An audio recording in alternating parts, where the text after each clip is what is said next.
नमस्कार दोस्तों, मैं एडवोकेट सुनील दीक्षित आप सभी का अपने YouTube channel Dikshit legal aid में स्वागत करता हूं।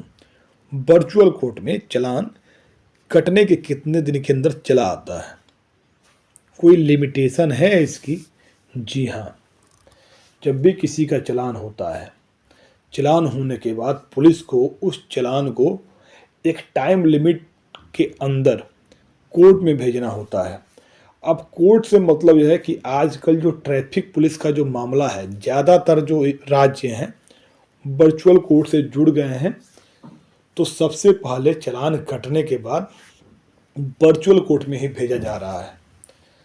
तो कितने समय के अंदर उनको भेजना होता है, इसके बारे में जो सीआरपीसी की धारा 468 के का सब क्लास 2 है, वो हमें बताता है कि अगर कोई मैटर जो है, चालान जो है, अगर उसमें सिर्फ फाइन दिया गया है कि इसकी सज़ा में सिर्फ फाइन ही होना है, तो वह 6 महीने के अंदर कोर्ट में भेजना अनिवार्य है।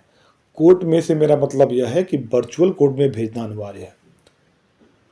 और जिस मैटर में फाइन के साथ साथ सज़ा भी दिया गया है और सज़ा 1 साल से कम है, जिसमें मोस्टली मोटर व्हीकल एक्ट में तो सज़ा जितनी भी है सब 1 साल के अंदर ही है। तो जितने भी मैटर हैं जिसमें फाइन भी है और सज़ा भी है, उस केस में ये जो टाइम होता है वह 1 साल तक का हो जाता है, यानी 1 साल के अंदर भेजना होता है। अगर आगे भेजते हैं, बाद में भेजते हैं, तो उस कंडीशन में जो संबंधित जो मजिस्ट्रेट हैं उस मामले का संज्ञान नहीं लेंगे और उस चालान की लीगल वैल्यू 0 हो जाएगी।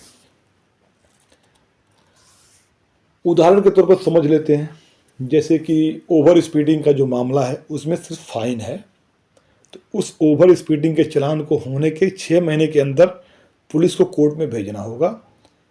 और डेंजर ड्राइविंग का जो चालान है उसमें सज़ा भी है और फाइन भी है, तो उस केस के कंडीशन में ये जो चालान होगा वह एक साल के अंदर चालान कटने की डेट से आ सकता है। अब आते हैं वर्चुअल कोर्ट में। वर्चुअल कोर्ट में जब आएंगे तो हमको 4 ऑप्शन मिलता है। एक चालान रिसीविंग डेट आती है, एक वेरिफिकेशन की डेट आती है, एक एलोकेटेड की डेट आती है और एक डेट ऑफ प्रोसीडिंग की आती है। तो जब से नोट करिए, जो चालान की रिसीविंग की डेट आने के बाद बहुत सारे टाइम लग जाता है। बाकी 3 प्रोसीडिंग होने पे तो बहुत सारे लोग उसमें घबरा जाते हैं कि लगता है कि मेरा फाइन नहीं आएगा और कोई लिमिटेशन है कि नहीं है। तो ऐसा कुछ नहीं है, सिर्फ रिसीविंग की एक लिमिटेशन होती है। कोर्ट में अगर चालान रिसीव हो गया है तो उसके बाद उसमें उस प्रोसीडिंग को पूरा होकर फाइन आने के संबंध में कोई लिमिटेशन के बारे में कहीं नहीं बताया गया है। उसका कारण यह होता है कि जिस भी स्टेट में स्पेशली वर्चुअल कोर्ट ट्रैफिक के लिए बना दी गई है, वहाँ पे तो 15-20 दिन में या 1 महीने के अंदर फाइन आ जाता है, क्योंकि स्पेशली सिर्फ उसी मैटर को डील कर रही है, ट्रैफिक की मैटर को ही स्पेशली डील किया जा रहा है वहाँ पे। लेकिन जिस भी राज्य में जो वर्चुअल कोर्ट, जो चालान वाला जो वर्चुअल कोर्ट है, उसको किसी कोर्ट को असाइन किया गया है जिसके पास ऑलरेडी पहले से कोई और वर्क है, तो उस केस में समय लगता है, क्योंकि जो भी वहाँ के जो फिजिकली जो मैटर चल रहे हैं उसको प्रायोरिटी बेस में देखने के बाद ही कोर्ट इसको देखती है। तो उस मामले में, उस कंडीशन में समय लगता है। अब कितना समय लगेगा, कोर्ट कितने समय के बाद फाइन देगी, इसके बारे में कोई फिक्स समय सीमा तय नहीं होती है। तो जिनका भी चालान अगर वर्चुअल कोर्ट में आ गया है और बाकी प्रोसीडिंग में समय लग रहा है तो घबराने की आवश्यकता नहीं है। फाइन अगर वर्चुअल कोर्ट में चालान आया है तो फाइन भी जरूर आएगा। वेट करना है और रेगुलर चेक करते रहना है।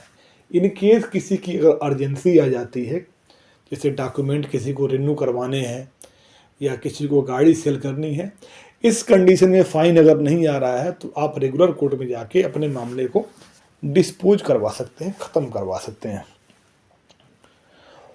उम्मीद करता हूं कि जो इन्फॉर्मेशन दिया हूं वो आपको समझ में आई होगी। इन केस इसके बाद भी कुछ क्वेरी अगर आपकी है तो कमेंट बॉक्स में बताइए, रिप्लाई दूंगा। जल्द से जल्द। Thank you for watching.